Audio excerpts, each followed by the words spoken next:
கர்த்தர் நல்லவர், அவர் கிருபை என்றும் உள்ளது. இப்பதிவின் மூலம் தினமும் உங்களை சந்திப்பதில் மட்டற்ற மகிழ்ச்சி அடைகின்றேன். இயேசுவின் நாமத்தில் அனைவரையும் அன்போடு வாழ்த்துகின்றேன். இன்றைய திருவசனம் யோவேல் 3:10. பலவீனனும் தன்னை பலவான் என்று சொல்வானாக. பிரியமானவர்களே, கர்த்தர் கொடுத்த கிருபையின்படி அவருடைய பலத்தினாலே நிற்கிறோம். அவருடைய கிருபை நமக்கு போதுமானது. பலவீனத்திலே ஆண்டவருடைய உன்னத பலம் நமக்குள்ளே விளங்குகிறது. இந்த கிருபையின் ரகசியத்தை மறந்து நான் பலவீனன், பலன் இல்லாதவன், நான் பலவான் அல்ல, பலவீனன் என்று அவிசுவாசமான வார்த்தைகளை பேசுகின்றோம். நம்முடைய ஆயுசை நாமாகவே முடிவு செய்து விடுகிறோம்.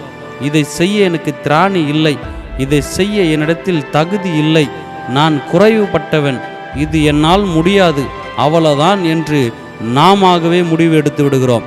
கிறிஸ்துவை உடையவர்கள், கிறிஸ்துவுக்குள் வாழ்பவர்கள் எதற்கும் தயங்காமல், அவர்கள் பலவீனமாக இருந்தாலும், செய்வதறியாமல் இருக்கும்போதும், ஒன்றுமே புரியாமல் இருக்கும்போது அவர்களுக்குள் இருக்கும் வீர விசுவாசத்தை விடமாட்டார்கள். முடியாததை முடிய பண்ணுகிறவர் எனக்குள் இருக்கிறார், என்னை பலப்படுத்துகிற கிறிஸ்துவினாலே எல்லாவற்றையும் செய்து முடிப்பேன் என்ற வீர வைராக்கியம் இருக்கும்போது கர்த்தர் பார்க்கிறார், விசுவாச வார்த்தையை பார்க்கிறார், கர்த்தர் மேல் வைத்த நம்பிக்கையை பார்க்கிறார். அவர்களை பலவான்களாக கர்த்தர் மாற்றுகிறார். இந்த வார்த்தை கேட்கும் அன்பு சகோதர சகோதரியே, தேவனால் எல்லாம் கூடும், கூடாத காரியம் ஒன்றுமில்லை. இனிமேல் உன் வாயின் வார்த்தைகள் கர்த்தருக்கு பிரீதியாய் இருக்கட்டும். இக்கட்டான சூழ்நிலையில் இருந்தாலும், பலவீனத்தின் பாதையில் நடந்தாலும், நான் பலவீனன் அல்ல, நான் பலவான் என்று வீர விசுவாச அறிக்கை செய்யுங்கள். விசுவாச வார்த்தைகளை பேசுங்கள். உன் விசுவாசத்தின்படியே உனக்கு ஆக கடவது.